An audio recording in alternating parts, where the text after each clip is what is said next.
Tout au long de l'année 2024, différents phénomènes astraux ont pu être observés dans le ciel. Et cette année a été complètement folle d'un point de vue astronomique. Tout le monde vous le dira. On a eu 2 comètes, des éclipses et une occultation. Mais évidemment pour la France, une année fournie en aurore. Nuit du 10 mai. Pour la première fois de ma vie, j'ai pu voir des aurores boréales. Un épisode d'intensité extrême dont nous n'étions pas prêts d'observer. Et après ça, d'autres nuits m'ont pu faire profiter d'aurores, en août, en septembre, et surtout en octobre, où un autre épisode d'aurore extrême fait parler de lui. Depuis, la Terre a effectué sa révolution. Et comme promis, voici le programme pour l'année 2025, et oh mon Dieu, qu'est-ce qu'il est chargé!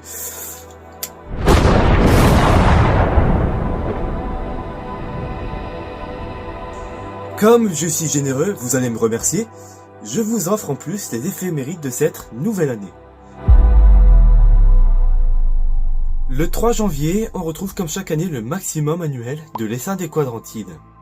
Les quadrantides, c'est une pluie de météores active du 28 décembre au 12 janvier, avec bien entendu le maximum qui a lieu le 3 et 4e jour de janvier. En fonction de l'année, il est possible d'y observer entre 60 et 200 météores par heure. Oui, vous avez entendu, il s'agit d'une des plus belles pluies de l'année. Cependant, en janvier, le temps glacial et maussade n'aident pas trop pour leur observation, et donc leur popularité. Le radian, c'est le point d'où semblent provenir les météores. Et pour cet essaim, le radian se trouvait autrefois dans le Cadran, une ancienne constellation qui a disparu du ciel. À la place, maintenant, on retrouve celle du Bouvier. Il faudra donc observer en direction de cette constellation, au nord-ouest, juste après le coucher du soleil, puis de la suivre tout au long de la nuit afin de pouvoir observer ces jolis météores. Et cette année, on prévoit un pic à 120 météores par heure. D'autant plus que ces météores ont la particularité de laisser une longue traînée de gaz ionisé après leur entrée atmosphérique, le tout sans lune, ce qui est idéal pour une observation dans de bonnes conditions. Le jour d'après, pendant la nuit du 4 au 5 janvier, la planète Saturne sera momentanément cachée par le croissant lunaire, depuis la France. On appelle ce phénomène une occultation, et cela arrive dès que la Lune passe devant une planète ou une étoile, sans parler d'un remarquable rapprochement précédent et ultérieurement l'événement. Parfois, dans de très rares cas, ça peut carrément être une autre planète qui occulte une planète ou une étoile. Mais ça, il y en aura que quelques-unes dans le 21e siècle. Pour pouvoir observer cette occultation de Saturne, je vous suggère de sortir bien avant 18 h, car le début de l'occultation diffère selon que vous soyez à l'est ou à l'ouest. En plus de ça, ça vous laisse le temps de bien chercher la Lune et de voir que Saturne qui se trouveront pile au sud. Plus les minutes passent et plus la Lune se rapproche de la planète aux anneaux jusqu'à, hop, disparaître soudainement derrière la phase nocturne de notre Lune. À l'est, ça sera aux alentours de 18h30 plutôt qu'à 18h10 en Bretagne. Suite à ça, Saturne réapparaîtra au bout d'1h15 de l'autre côté du disque lunaire. Le côté positif de cette occultation, c'est que la Lune ne sera pas pleine et n'éblouira donc pas les alentours. Les astrophotographes pourront plus facilement capturer les deux astres mutuellement. Mais en raison de son équinoxe, les anneaux de Saturne apparaîtront très minces. Alors même si c'est sympathique à regarder dans le ciel, mieux vaut avoir un bon instrument pour en profiter dans les meilleures conditions. Dans la soirée du 5 janvier, en début de soirée, on va pouvoir assister à un magnifique alignement planétaire extrêmement rare. 6 planètes se retrouvent alignées en même temps dans le ciel, et ça c'est si on en croit les merdias. Oui, parce que dans la réalité, il s'agit simplement d'un alignement dans le ciel nocturne, comme il y en a tous les jours. Ce jour-ci, nous devrons assister à un magnifique alignement planétaire. Après le coucher du soleil, la nuit devrait faire s'apparaître Saturne, un fin croissant lunaire et Vénus proche. D'ailleurs, juste à côté de la Lune, on pourra également observer Neptune, mais cette planète n'est pas visible à l'œil nu. Plus haut, c'est Uranus, non visible à l'œil nu, et Jupiter qui se trouvent pas loin des Pléiades et des Hyades. Et Mars se trouvera à l'est, à l'intérieur des Gémeaux. Ce n'est pas un événement rare, mais je vous invite fortement à lever les yeux au ciel ce soir pour admirer ce ciel magnifique. Passons au 13 janvier avec quelque chose de plutôt inattendu. L'année 2024 nous a offert une comète pour le ciel d'octobre, mais n'étant pas aussi brillante qu'annoncé, beaucoup ont été déçus par Tsushinsan Atlas. Malgré tout, elle est restée réellement la seule comète qui soit devenue visible après Neowise en 2020. Et bien figurez-vous que 2025 aura le droit à sa propre comète. Découverte en avril 2024 par Atlas, C2024 G3 Atlas devrait passer au plus proche du Soleil et accessoirement de la Terre le 13 janvier. Elle atteindra une magnitude de -2. Selon les recherches, Atlas pourrait briller fort, mais ces recherches ne lui prédisent pas un bel avenir. Au contraire, Atlas passera si proche du Soleil qu'elle explosera sans même que l'on ait pu la voir. Et quand bien même le passage au périhélie ne désintègre pas le morceau de glace, car sa proximité au Soleil dit que celui-ci sera également présent avec la comète. Il fera jour. Seuls les observateurs de l'hémisphère sud pourront bénéficier de meilleures conditions d'observation. Quant à nous, nous pourrons qu'espérer qu'elle soit visible de jour, sans qu'elle se désintègre au préalable. Projetons-nous un jour plus tard, car la Lune passera à nouveau devant une planète. Mais cette fois-ci, c'est au tour de Mars d'être occulté. Tout comme Saturne, Mars est bien plus grosse que d'autres satellites. Mais cette planète, et également Saturne, sont beaucoup plus loin que la Lune. Par effet de perspective, ces objets ont une taille apparente très infime comparée au disque lunaire. Malgré tout, ces phénomènes restent rares et c'est bien dommage car cette occultation ne sera qu'observée si vous vous trouvez aux États-Unis, ainsi qu'en Afrique occidentale.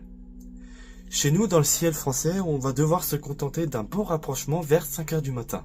Finissons-en avec le mois de janvier pour un phénomène dénué d'intérêt par le grand public et même des copains d'astronomie.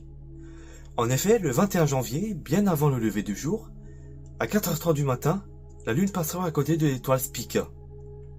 C'est sûr que ce n'est pas vendeur car à cette heure-là, les gens dorment et n'ont forcément d'autre chose à faire que d'observer ce non-phénomène.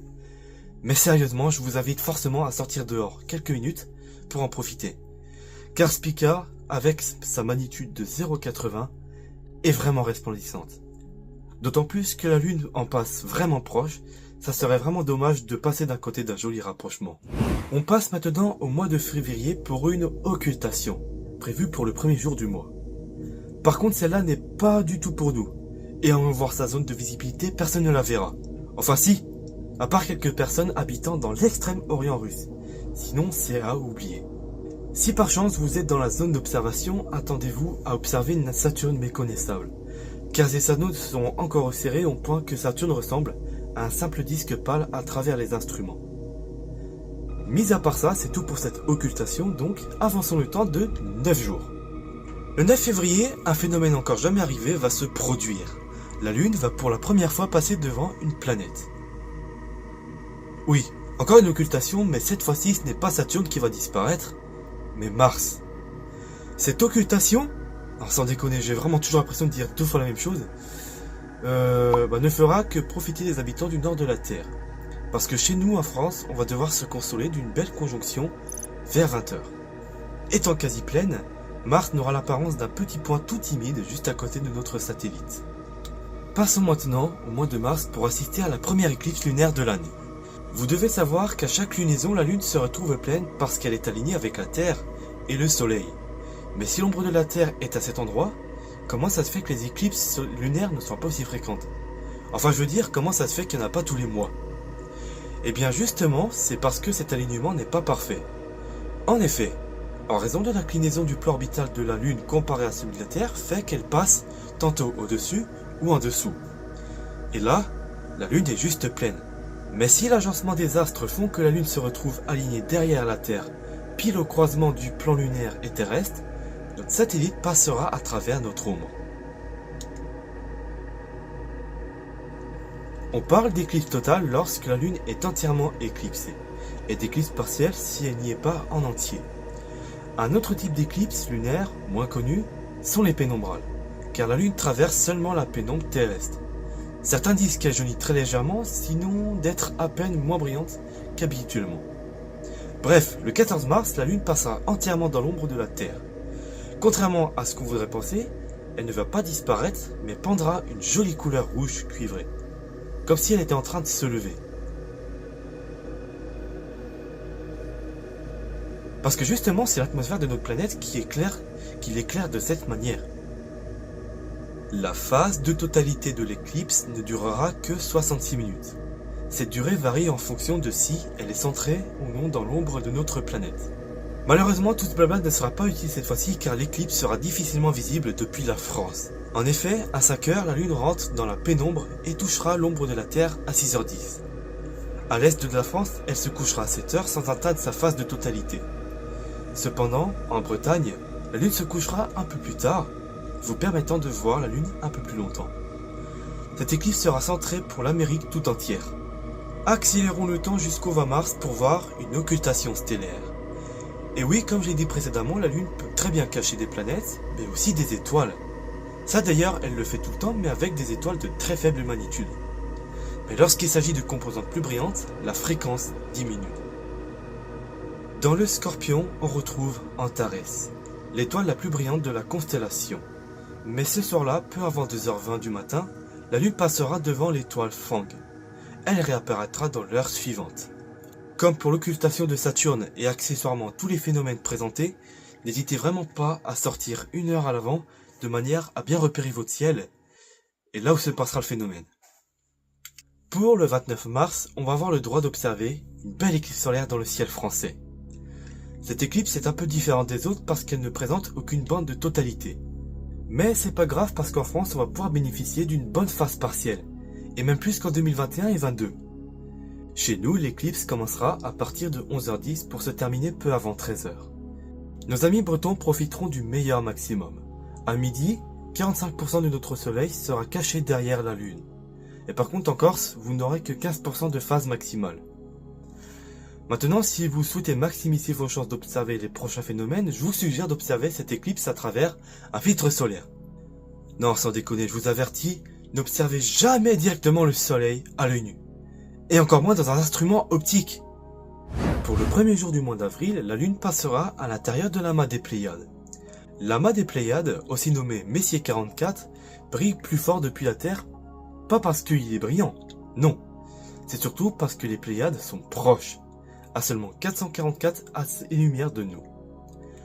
Par chance, il se trouve qu'en plus, l'amas se situe dans le Taureau, une constellation traversée tous les ans par le Soleil et par la Lune.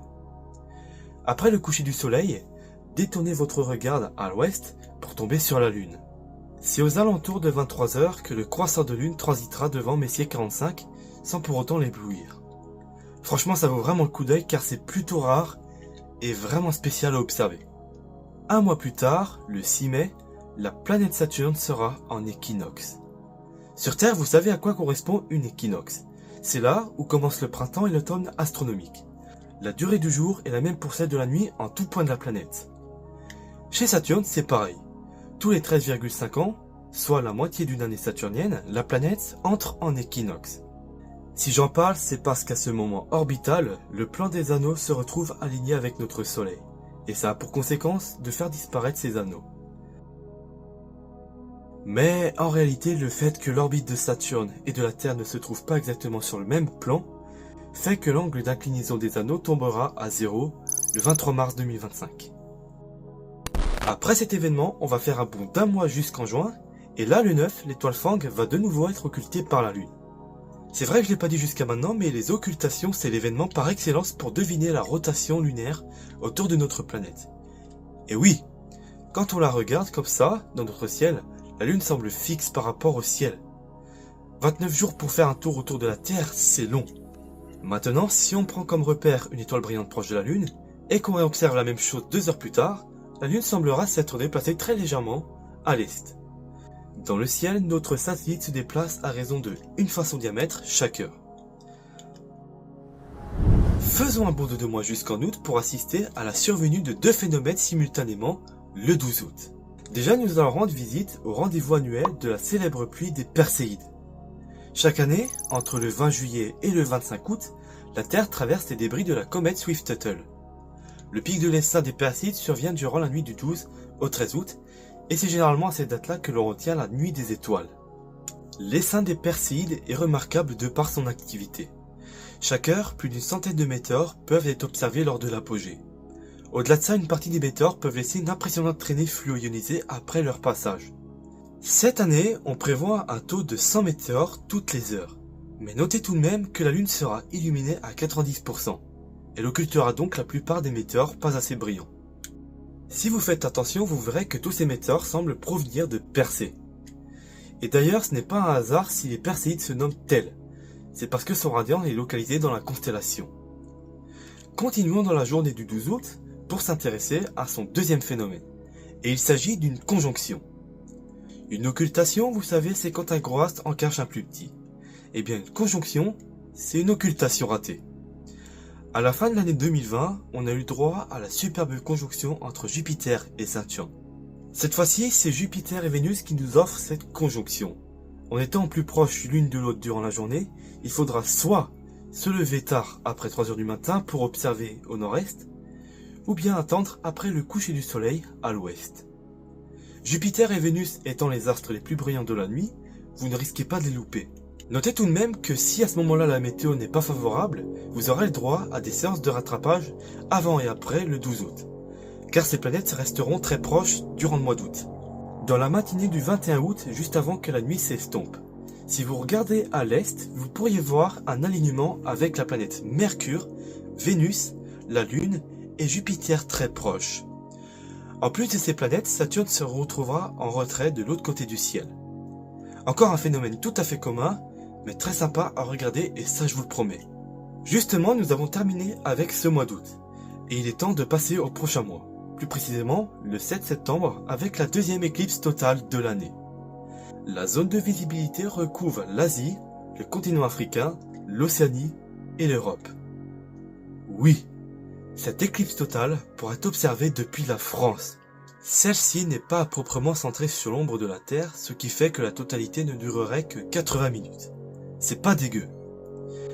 À 17h30, la Lune pénètre dans la pénombre de notre planète. Une heure plus tard, le disque lunaire plongera dans l'ombre de la Terre et la recouvrira entièrement à 19h30. Chez moi, dans l'est de la France, la Lune sortira de l'horizon peu après 20h en ayant déjà bien entamé sa phase de totalité. Malheureusement, à cause de la lumière du jour trop pesante ainsi que l'excitation atmosphérique, nous risquons de ne pas pouvoir profiter de la totalité car elle se termine à 20h45. Ah, je vous dis directement, si vous habitez en Bretagne, c'est mort pour la phase totale. Mais n'oubliez pas qu'on va pouvoir se mettre sous la dent la phase partielle, car celle-ci va durer jusqu'à 22h. L'éclipse se terminera à 23h après qu'elle ait quitté la pénombre terrestre. Rendez-vous le 19 septembre pour une occultation de Vénus qui va pouvoir être observée depuis la France. Mais attention parce que celle-ci ne sera pas évidente à observer, car l'événement aura lieu durant le jour. À 13h57, l'occultation débute. Vénus aura temporairement disparu du ciel avant de réapparaître entièrement à 15h15 de l'autre côté. Vénus et la Lune étant visibles malgré la lumière diurne, ne nous empêchera pas d'observer le phénomène.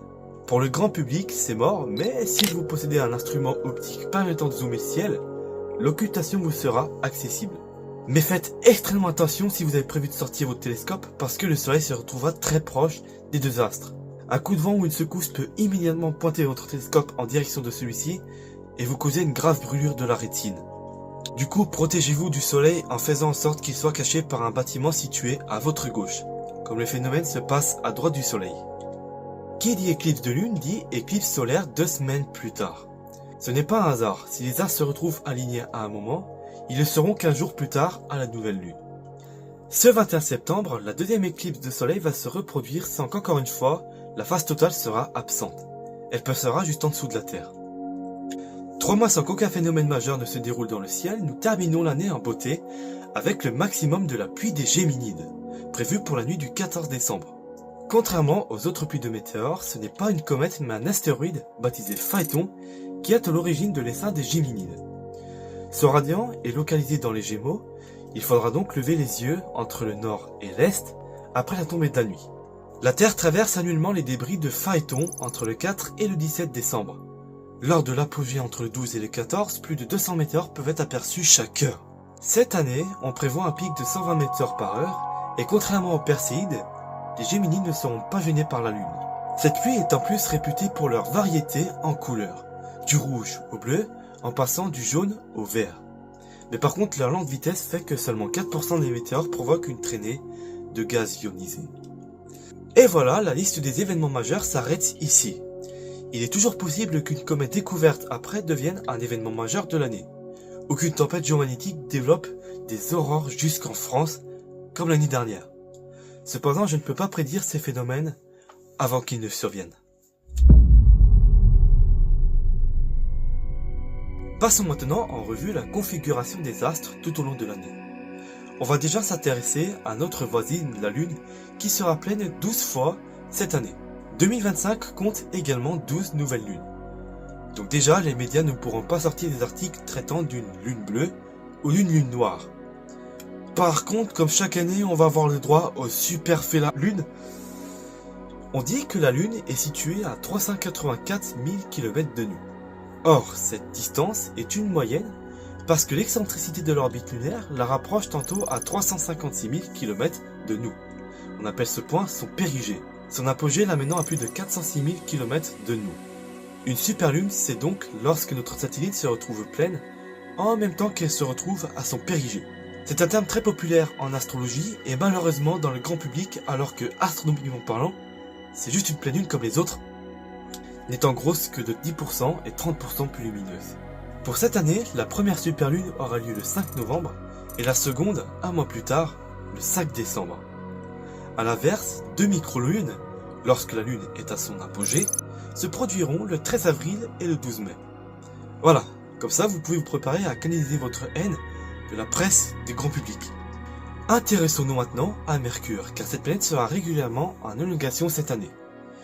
Quand une planète est dite à son élongation, c'est le moment où elle apparaît le plus éloigné du Soleil dans le ciel terrestre.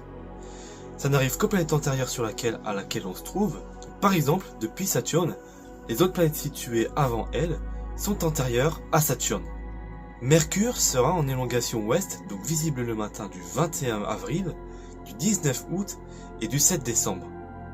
Et en élongation est, donc visible le soir du 8 mars, du 4 juillet et du 29 octobre. Vénus est également une planète antérieure. Elle bénéficie donc des élongations. Ça n'était pas arrivé l'année dernière, du coup elle se rattrape en 2025 avec une élongation est le soir du 10 janvier, puis une élongation ouest durant la matinée du 1er juillet. Passons maintenant à la planète Mars. Étant située plus loin que la Terre, ce n'est plus une planète antérieure. Au lieu d'avoir des élongations, elle possède des oppositions. Depuis notre point de vue, ces planètes extérieures, comme Mars, semblent tourner autour de la nôtre. Quand notre planète vient à s'aligner entre le Soleil et Mars, depuis la Terre, Mars est à l'opposé du Soleil. Cette planète est au plus près possible de la Terre, et sa luminosité, ainsi que sa taille apparente, est la plus grande possible. En théorie, c'est censé arriver chaque année. Mais si on prend en compte la révolution de Mars, il y a une si grande précision d'opposition martienne que la fréquence de ces oppositions est de 2 ans et 3 mois. La planète rouge était donc en opposition en 2018, 2020, 2022, mais pas en 2024. Elle le sera donc cette année durant la nuit du 16 janvier. Vous pourrez trouver les tassantes étoiles rouges juste après le coucher du soleil. Si vous regardez en direction du nord-est à l'intérieur de la constellation des Gémeaux, juste en dessous de ces deux étoiles Castor et Pollux, vous trouverez la planète. Jupiter, orbitant beaucoup moins vite, elle y est presque tous les ans, à raison d'une opposition tous les 13 mois. Eh bien, il faut croire qu'une année entière ne tient pas parfaitement dans un cycle d'opposition jovien, parce qu'il ne l'aura pas cette année. Elle le sera 10 jours après la fin d'année 2025. Saturne sera en opposition le 21 septembre. Son cycle d'opposition de 1 an et de quelques jours fait qu'elle saute plus rarement une année sans être opposée au Soleil. Le Seigneur des Anneaux se trouvera dans la constellation du Poisson, pile à l'est. Ces planètes étant les objets les plus brillants de ces régions du ciel, vous n'auriez aucun mal à les observer.